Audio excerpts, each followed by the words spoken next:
Krakatoa, an exploding island, creating 120-foot tsunamis, drowning its victims for hundreds of miles.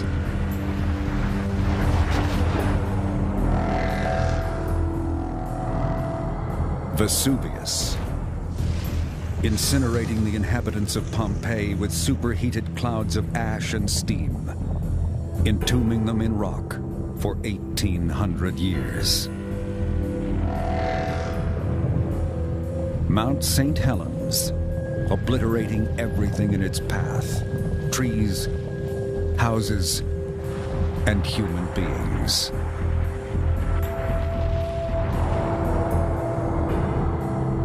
And at the heart of the African continent lies another volcano, one that may be more destructive than all the rest, Mount Nyiragongo. With the fastest moving lava in the world and 2 million people living in its shadows, when Nyiragongo erupts, it could be the worst natural disaster in history. And now, it is awakening. To forecast when Nyiragongo will erupt and save the lives of millions, volcanologists venture into the belly of the beast, searching for clues in the crater of the active volcano. Lava is boiling, extremely violent. For the next time Nyiragongo erupts, it could destroy the homes and lives of multitudes of people. Up next on Nova, Volcano under the city.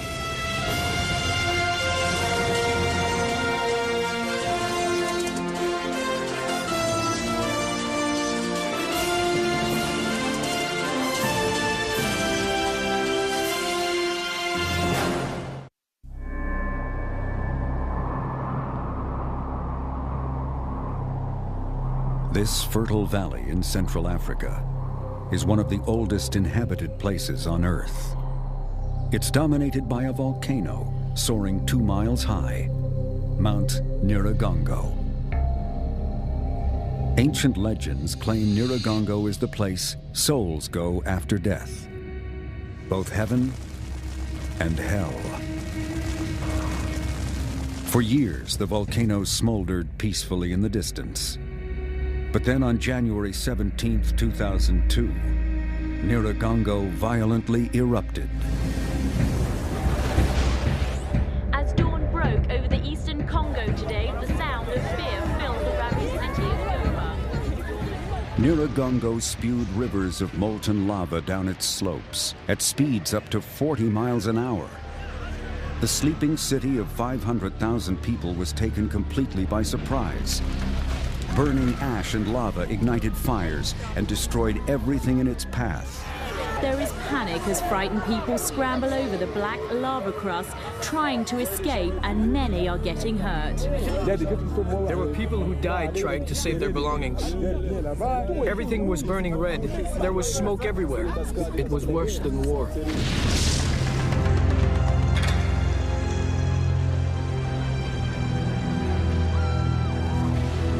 The 2002 eruption left over 100 dead, 120,000 homeless, and over 40% of the city destroyed.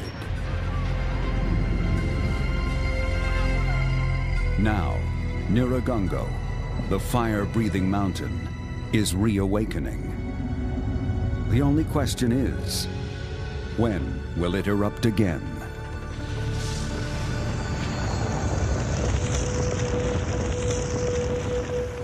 In a race against time and nature, the UN dispatches a French volcanologist, Jacques Durieux.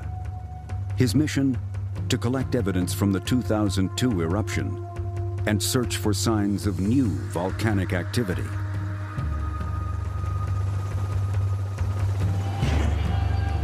From the city of Goma, he follows the blackened path of the 2002 lava flow, leading back to the volcano. As he flies above the rim of the crater, he sees an important clue. There's no lava visible near the top of the volcano. For some volcanoes, this could mean it's dormant, with no imminent threat of eruption. But in the case of Nyiragongo, it could mean danger lurks below the surface.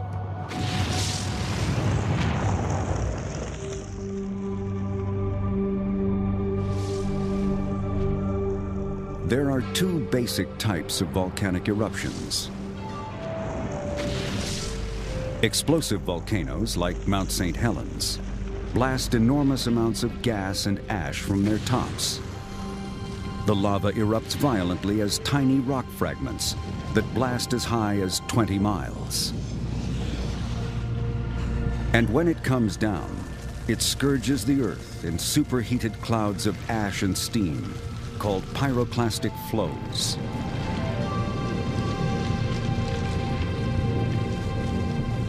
The second type of eruption is effusive. Here in the Hawaiian volcanoes of Kilauea and Mauna Loa, lava is very fluid and flows like rivers. It erupts from anywhere it can, over the top of the crater or through cracks along the volcano's base.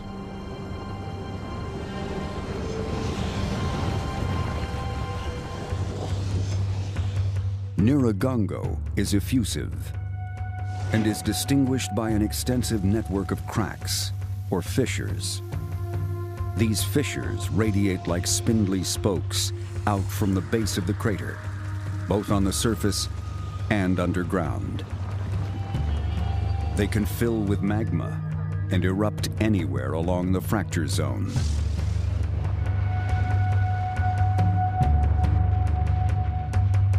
Duria inspects the web of fissures through a thermal camera. The heat along the fissures makes them appear white hot. Even more frightening, he discovers Nyiragongo's deadly web of fissures extends beneath the city of Goma.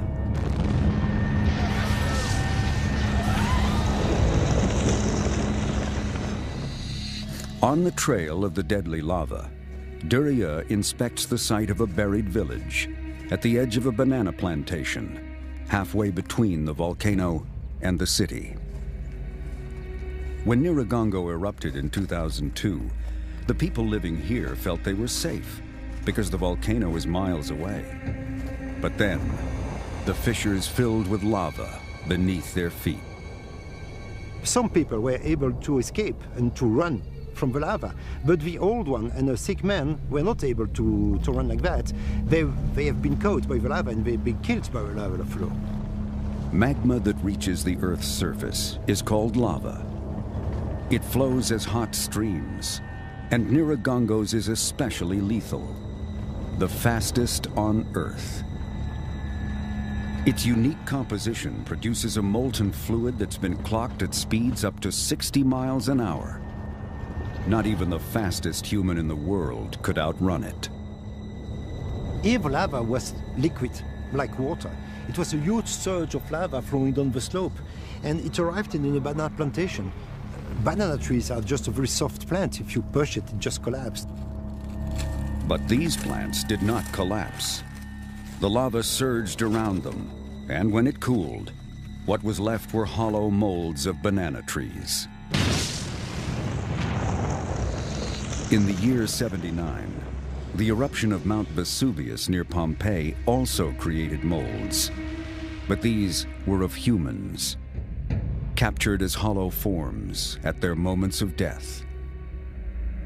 Vesuvius killed 3,300, but if Nyiragongo erupts without warning, as many as 2 million could be killed. But how do you forecast the eruption of a volcano? Volcanologists search for clues in 3 basic ways. The first way is seismology, by looking at the distribution of earthquakes beneath a volcano. The second is land deformation. We look at whether the volcano is inflating or deflating by looking at very small movements in the flanks of the volcano. And the third way is by analyzing the chemistry of the gases in magma. We can look at the composition of the gases to understand whether magma is at shallow or deep levels.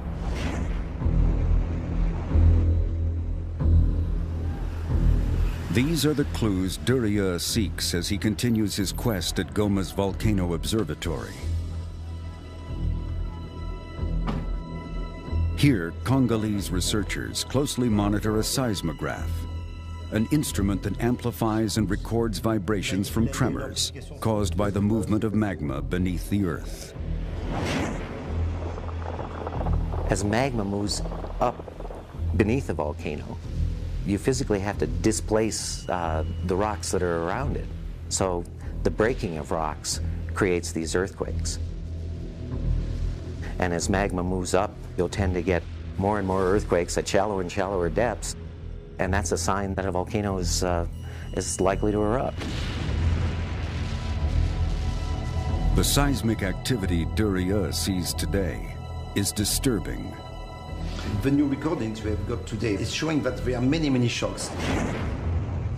Normally, Durieux would compare today's seismic readings with those from 2002, looking for patterns to predict a future eruption. But Goma's observatory, in an area racked by civil war, had been looted just prior to the last eruption, so the previous seismic record is incomplete. La voilà. Durieux is joined by Italian volcanologists Dario Tedesco and Orlando Vaselli. They turn to satellite images to measure land deformation. A signal is sent from the satellite down to the volcano, and the distance from the satellite to the volcano can be measured very accurately. If over time we see changes in that distance, we understand that the volcano is inflating or rising on its flanks. And now, if we go to the image taken yesterday... These color-coded satellite photos show the area around Nyiragongo rising and falling, as if the volcano is breathing in and out. Durieux and his team suspect this land deformation, combined with the increased seismic activity, may be the result of deadly magma in the fissures. But the amount of magma within the volcano is a secret hidden in Nyiragongo's gas emissions. We have a huge plume extending towards the northwest of the volcano with a huge quantity of gases. The gases are an intimate part of the magma that is generated deep in the earth, and as that magma comes towards the surface of the earth, the pressure on that magma is reduced. And as the pressure is reduced, gases then escape from the magma. The greater the amount of gas being released, the greater the amount of magma being produced. For what we have known in the past, never we have had such a big amount of gases. Never.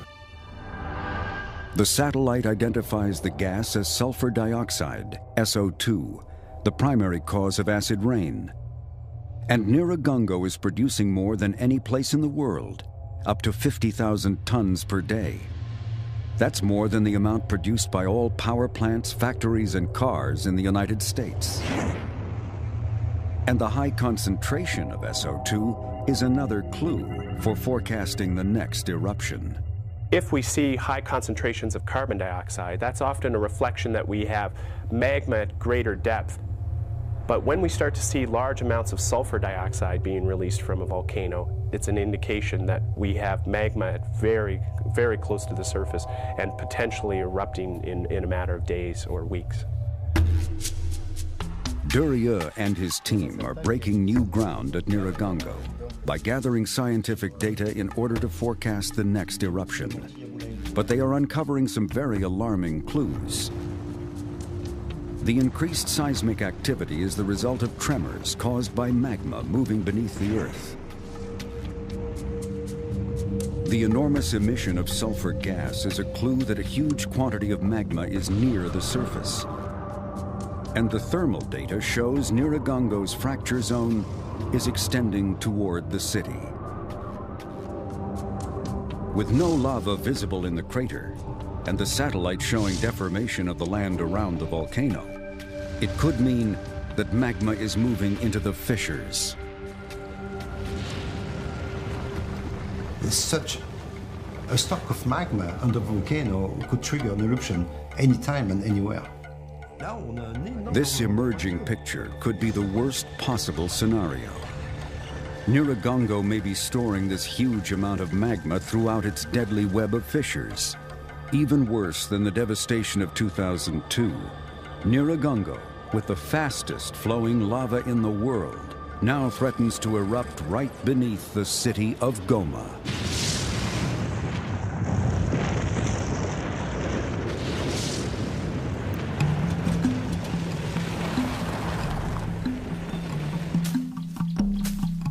To discover just how imminent the threat might be, Tedesco, Vaselli, and a researcher from the Goma Volcano Observatory gathered gas samples all along Nyiragongo's web of fissures.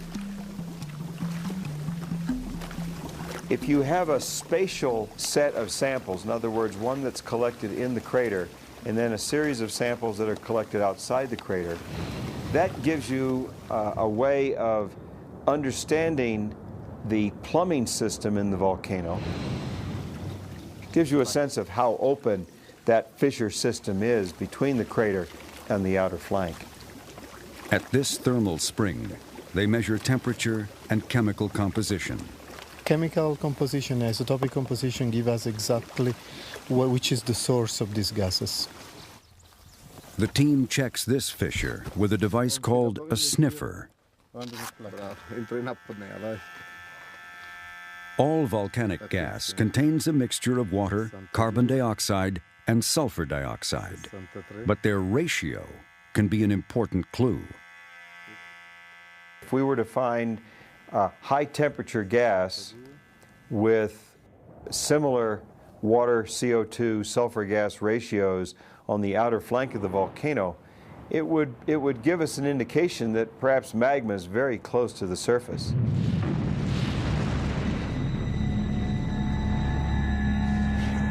But the buildup of magma in Nyiragongo's fissures is not the only threat to the people of Goma. Here they are reading a high percentage of carbon dioxide, an invisible gas we all breathe out. It's harmless in small amounts, but in large quantities it can be lethal. 15% will kill you, and this fissure reads over 60%. Alarmed by these extremely high levels, Tedesco and Vaselli head to Lake Kivu. If that much CO2 is leaking from the volcano through the fissures and into the water, Lake Kivu, the picture of calm today, could be a ticking time bomb. It's a lethal phenomenon called lake overturn, and it happened in Cameroon, West Africa, in 1986. Throughout villages along the lake, dead cattle and corpses lay scattered. There was no sign of panic. 1,700 people appeared to have just dropped dead. At first, investigators were baffled. Then they discovered the smoking gun. Lake Nyos sits inside the crater of a dormant volcano. But for hundreds of years, springs beneath the volcano continued to feed carbon dioxide gas into the bottom of the lake. A landslide into the lake triggered the gas to bubble up to the surface.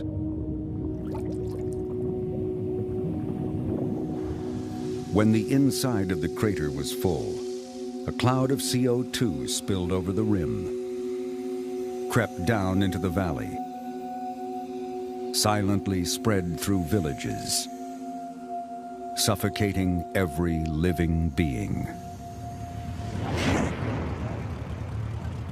Tedesco and Vaselli fear that if fissures from Nyiragongo are feeding CO2 into Lake Kivu, a lake 2,000 times the size of Lake Nyos, with 2 million people living on its shores, a catastrophe much worse could happen here. The quantity of gas that will be released from depth to surface will be enormous. A very huge clouds of gas, both carbon dioxide and methane. To test for the levels of these volcanic gases in the lake, they submerge this canister 1,300 feet. Then they drop this small weight along the rope. When it reaches the canister, it activates a closing mechanism. They need to analyze samples from the deepest part of the lake, since water containing CO2 is heavier and therefore stays at the bottom. They find the level of carbon dioxide dangerously high and in a delicate balance. In case of huge injection from the bottom because of a volcanic eruption, for example, of volcanic gases, the equilibrium will change and the gas will go toward the surface.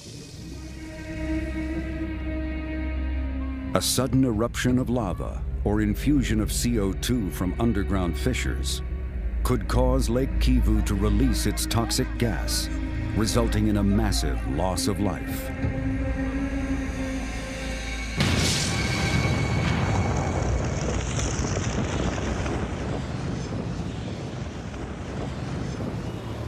As Durieux and his team drive the route of the main lava flow from the 2002 eruption, they find the situation in the city even more dangerous. People are building homes right on top of the lava's deadly path. What is surprising is how fast the people are rebuilding on the lava flow. Yeah. And coming back to live on the lava flow. They are not afraid of they don't have another place to go. I believe they don't really understand the danger that there is here. The scientists have taken nearly every measurement available, but two critical pieces of the puzzle are missing. A gas sample from within the volcano's crater to compare with gas in Nyiragongo's fissures. If they're the same, it would be a sign that the volcano is actually under the city. And a sample of Nyiragongo's lava to help forecast when the volcano will erupt. To get these samples means climbing into the belly of the beast. Climbing into an active volcano is extremely risky, but if the team can give the people of Goma enough warning, they may be able to save millions of lives. Durieux prepares to trek into the volcano.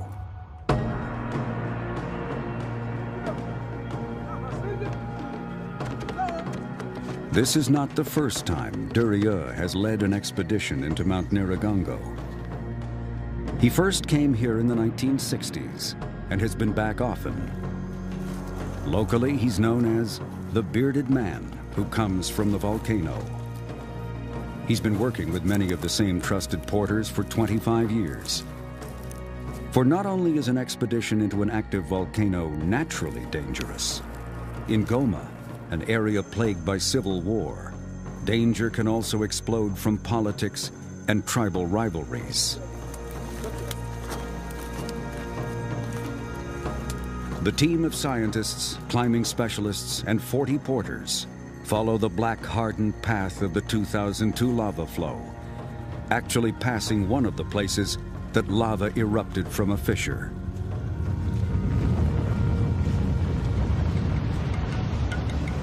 Nyiragongo is in a chain of roughly 100 volcanoes that dot the region called the East African Rift. At one time, this region was the source of the Nile, but 2 billion years of eruptions transformed its headwaters into lakes. Today, Nyiragongo is one of only a few volcanoes still active in the region. As destructive as the 2002 eruption was, volcanologists know Nyiragongo is capable of much worse. When we think about the risk, the hazard of this region, we have an eruption occurred 700 years ago that covered completely the whole region. So we have to think that the Nyiragongo might in the future, because of changing eruptive style, may again cover the whole region. And this will be a real catastrophe.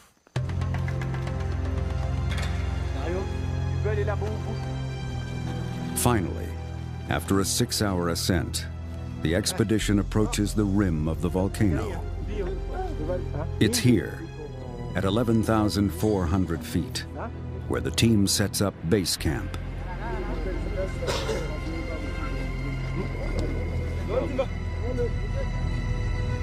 At last, Durieux gets his first look into the red glow of the molten lava, the fiery tip of a column of magma extending deep into the center of the earth.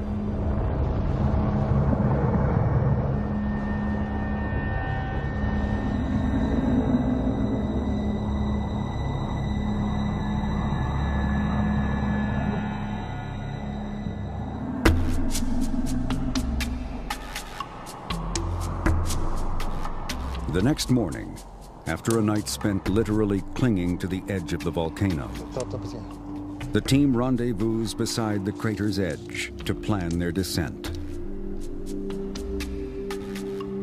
The crater is gigantic. At 2,600 feet deep, it's twice the height of the Empire State Building. Inside, there are two main plateaus, the first ridge and the lava plain. At the very bottom is the pit of molten lava.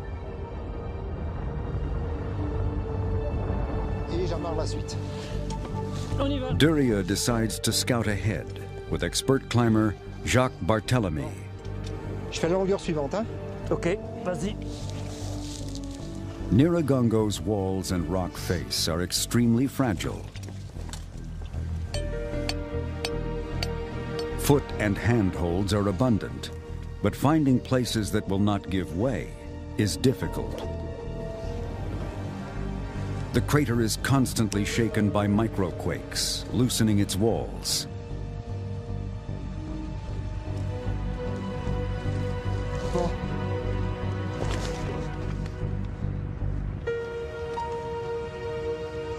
Duria and Barthélemy descend 1,000 feet to reach the first ridge.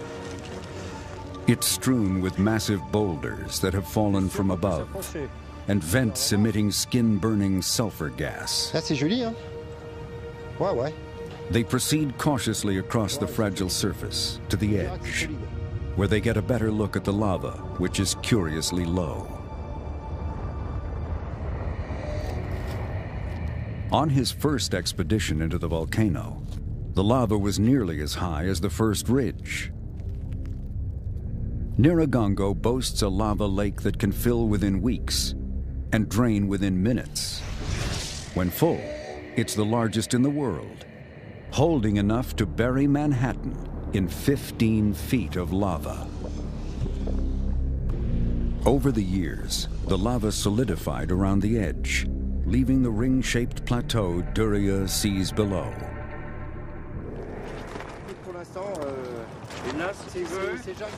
By now, the core of Duria's team has arrived on the first ridge with extra climbing equipment. To get the lava sample, they'll have to make an additional 600-foot vertical descent. Doucement, doucement, doucement, doucement, doucement, doucement. It's a lot further down to climb, in a crater with volatile lava that could quickly rise. Et je devrais arriver d'ici 20 mètres à peu près. Ok, très bien.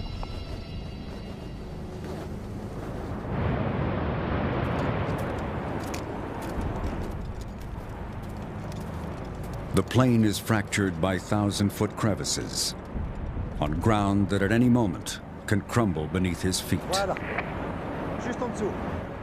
There is very little lava at the bottom of the volcano, but what is there poses a great threat.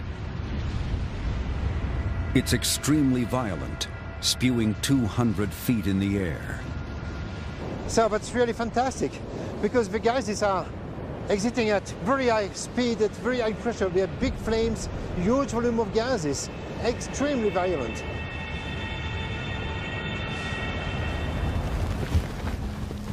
By the end of the day, the core team reaches the lava plain. But as they set up a second camp, the weather turns against them. Temperatures drop near freezing, and winds whip up to 60 miles an hour.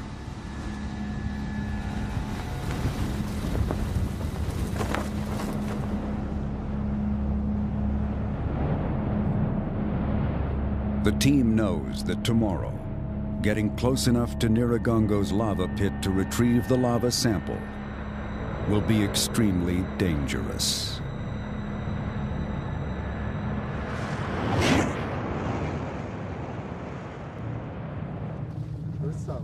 The next morning, the team sets off to collect volcanic gas samples rising from the lava plain. These gases are given off by hot magma under the surface. Tedesco and Vaselli will compare them with samples they collected in Goma and along Nyiragongo's fracture zone.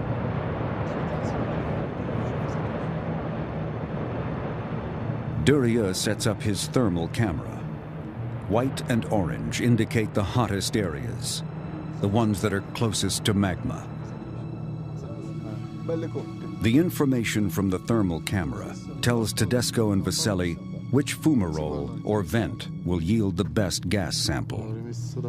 So we are looking for a specific place where the temperature is good, high enough, and at the same time the depth is very little, so we can insert our tube, sampling tube inside.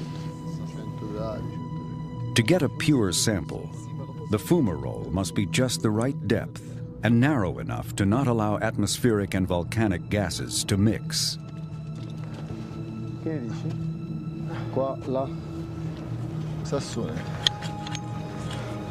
Finally, they locate the perfect spot. Drop by drop, we are able to get the water, the steam basically condensated with a lot of acidic gases. The gas, condensed into liquid, drips into the sample bottle. It appears Tedesco and Vaselli may have gotten the first pure volcanic gas sample ever obtained at Nyiragongo. Suddenly, disaster strikes. There are main collapses of the walls. It's a fault. The walls of the crater are collapsing. The fault is crossing the crater and making huge collapses of the platform. And the plain beneath their feet is falling into the lava lake below. Huge amount of blocks of old lava were falling into the lava lake.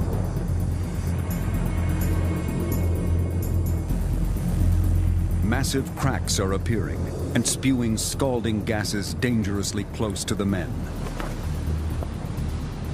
Rock slides throw toxic ash into the air. A windstorm whips through the crater. Conditions are life-threatening. And the lava pit is growing more violent.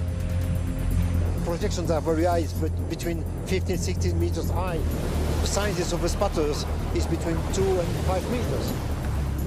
So it's so violent that we cannot reach the point. Nyiragongo seems to be fighting back.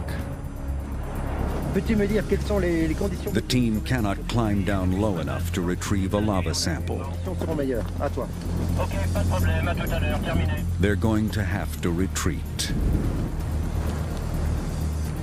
Nyiragongo has yielded one prize to the scientists, a pure sample of volcanic gas, to help them understand how far the volcano extends under the city. But if they're going to retrieve the lava sample, they'll have to devise another way and hope Nyiragongo will give them a second chance.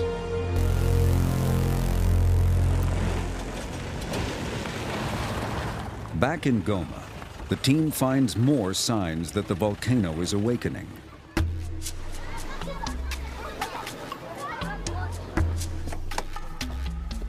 Duryea visits one of the seismic monitoring outposts built after the 2002 eruption. Here on the seismograph, there's evidence of the landslide he and the team experienced inside the volcano. Aftershocks continue, and the people living in this village can literally feel the danger in the air.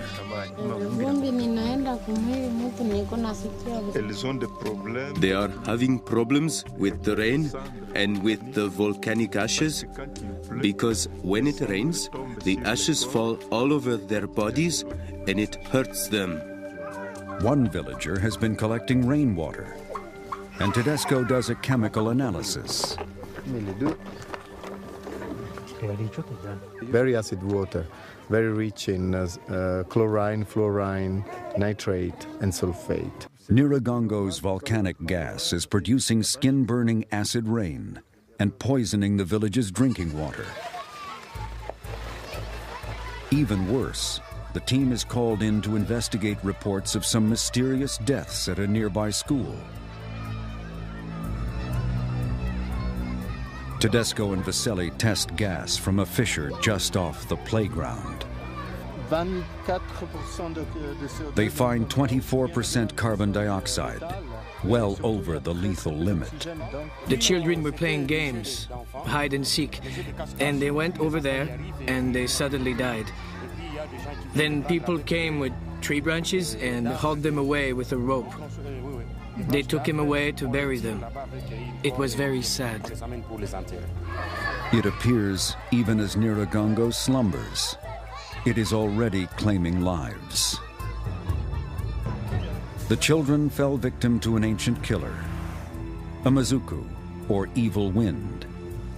Mazukus are pockets of odorless volcanic CO2, and for miles around, hide in what appear to be harmless clusters of grass. In Swahili, Durieux warns the villagers how the deadly gas can kill. He ignites a safety flare and tosses it into the mazuku.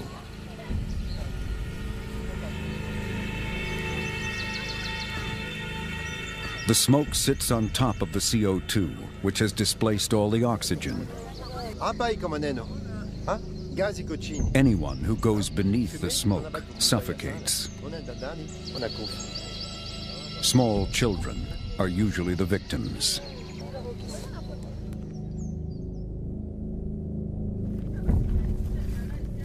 It happened to this woman's child.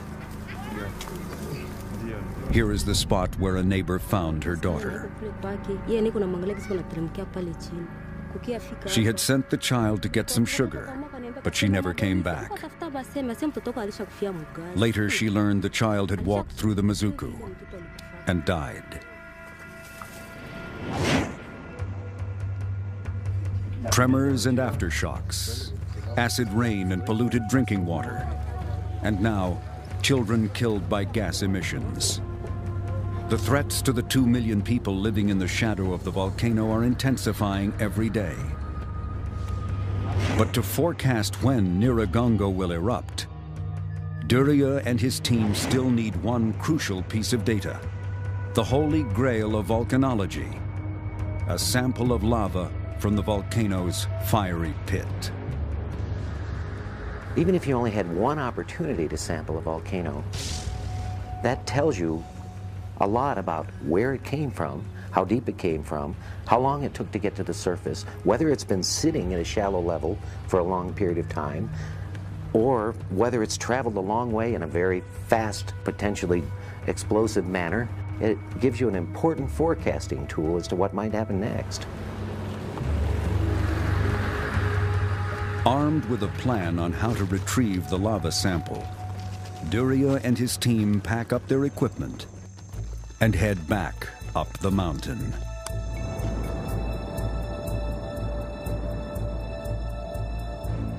When the men arrive at the summit, Nyiragongo's pit of lava, 2,600 feet below, is more violent than ever. Normally, volcanologists can retrieve a lava sample by walking right up to the source. In Hawaii, they have been retrieving samples weekly for the last 20 years. There, a volcanologist will dip an iron hammer or rod directly into the lava. It solidifies on the iron, and they quickly pull the sample out.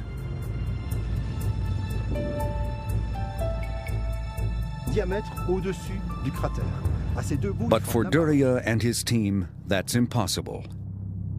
They'll have to retrieve their lava sample from 1,000 feet above the lava pit.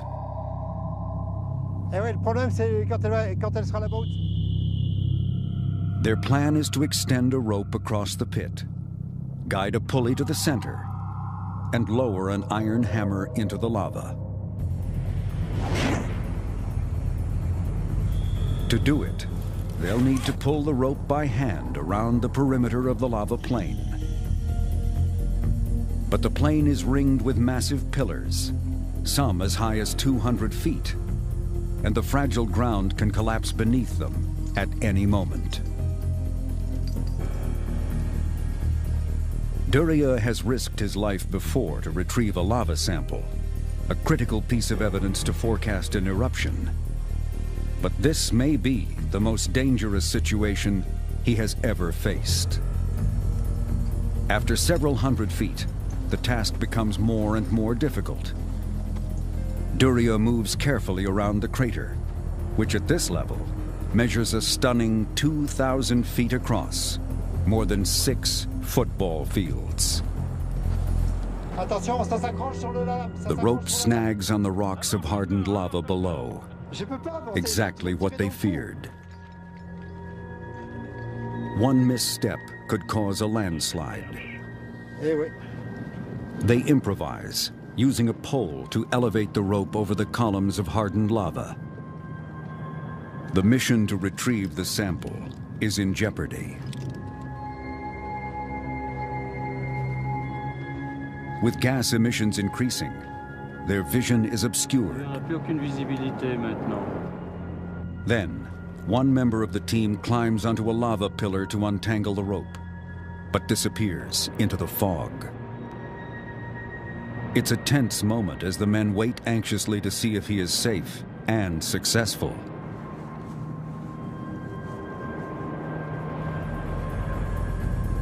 Finally, the rope is free, and Duria and his team are able to stretch it across the crater. Ok, vous pouvez redonner du mou doucement. They secure the rope and attach an iron hammer with a chain.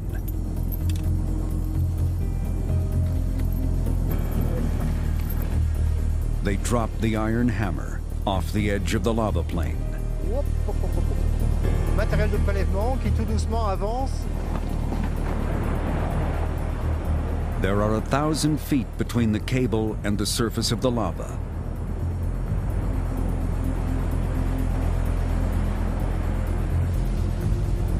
Clouds of volcanic gas make it difficult to see as the hammer descends to the lava.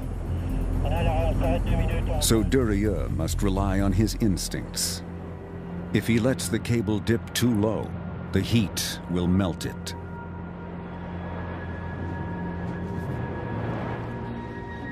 He tries to retrieve the hammer, but the cable seems to be stuck. Lava pools have a quicksand effect and could have swallowed the iron hammer into its pit. The cable is freed up, and on the other side of the crater, the men are turned into human anchors with the rope cutting painfully into their bodies. Duria watches anxiously as the cable rises through the dense smoke. They've lost the iron hammer, but the lava has solidified onto the cable.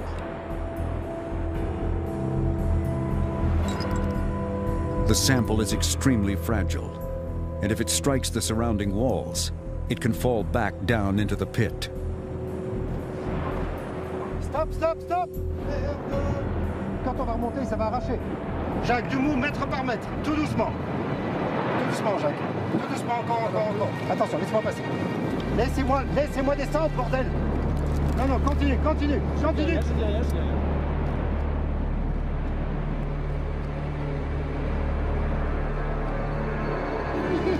Eh ben les copains, on n'a pas bossé pour rien, hein?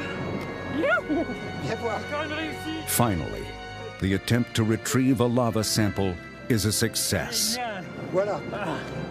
Duria and his team risk their lives to get these precious pieces of lava, now cooled and hardened. But now, they must unlock their secrets if they are to save the lives of the people of Goma from the volcano that threatens their city.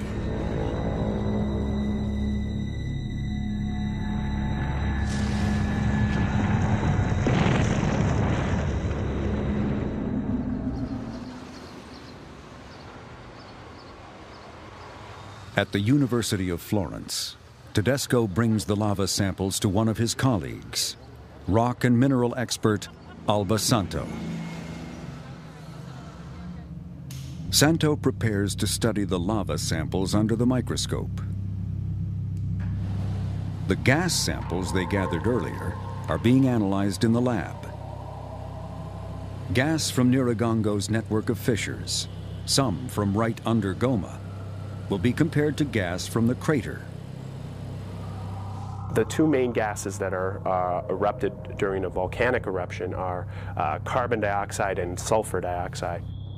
The very sensitive ratio between these two gases often tells us how close the magma is getting to the surface. The analysis reveals the gas sample taken from the crater was over 1,000 degrees Fahrenheit with extremely high levels of sulfur dioxide. The gas from the fractures under the city contains barely a trace of sulfur dioxide and is less than 200 degrees.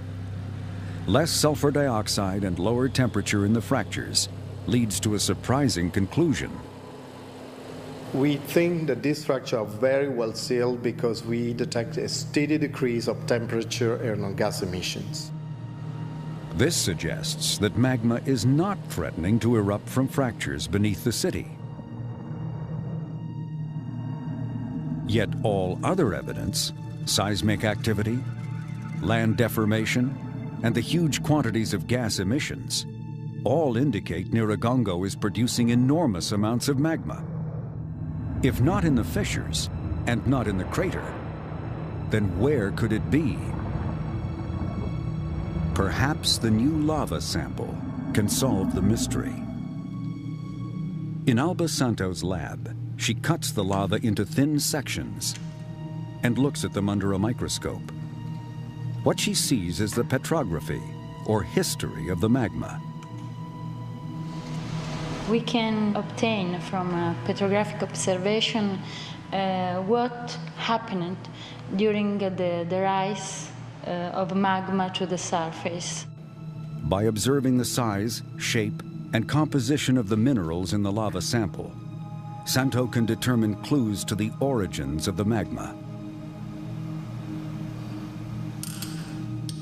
When she looks at Durieux's sample, she discovers two important clues. The lava's color and composition, a high concentration of iron and magnesium, tells her the magma formed at an extremely deep level, perhaps 50 miles or more beneath the earth. And it is stored in a magma chamber about 6 to 8 miles below the volcano. But when she examines the lava's microscopic structure, she's amazed to find no crystal formation at all, only gas bubbles, something she's never seen before.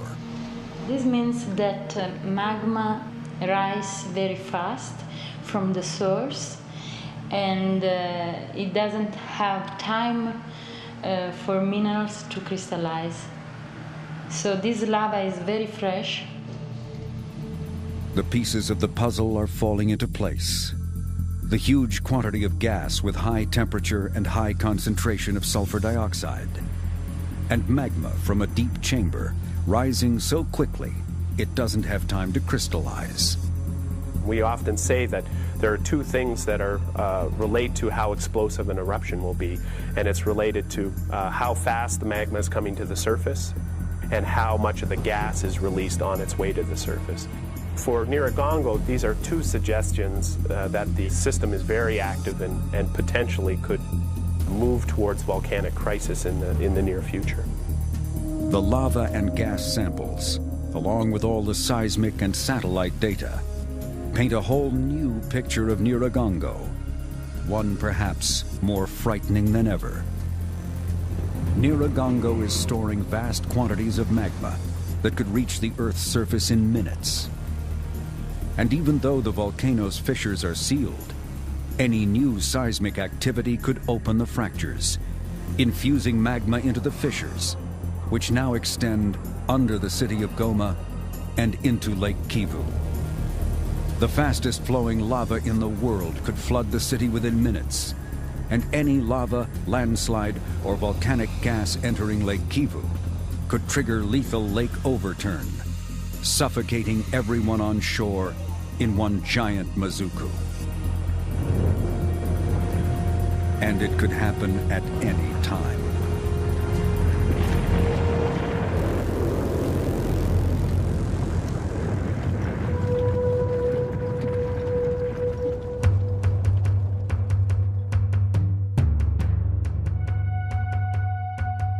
Jacques Durieux returns to Goma. He's working with his Congolese colleagues to educate the people of the imminent dangers and to continue to monitor the volcano's activity. But to forecast precisely when Nyiragongo will erupt, Durieux and the Congolese will need more data over longer periods of time. For as valuable as this set of seismic, satellite, gas and lava samples is, it's just a single frame in a moving picture. We may find that in 50 years or 100 years, we're able to compare samples collected in the future with the samples that Durieux and Jacques and others are collecting today, and find out that they give us really valuable information about the course of growth of that volcano. But what does that mean for the people of Goma today? Some are heeding the warning and moving.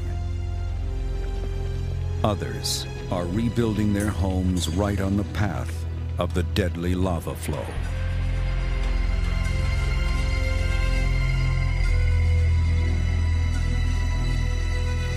With more than 2 million people living in the shadow of the volcano, constant observation is necessary. For when it erupts, a new name could be added to the most deadly disasters in human history: Nyiragongo.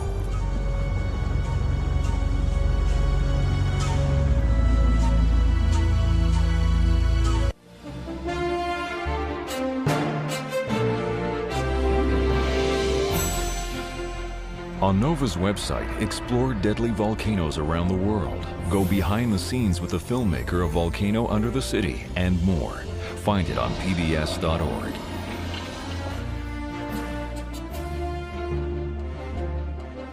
To order this show or any other NOVA program for $19.95 plus shipping and handling, call WGBH Boston Video at 1-800-255-9424.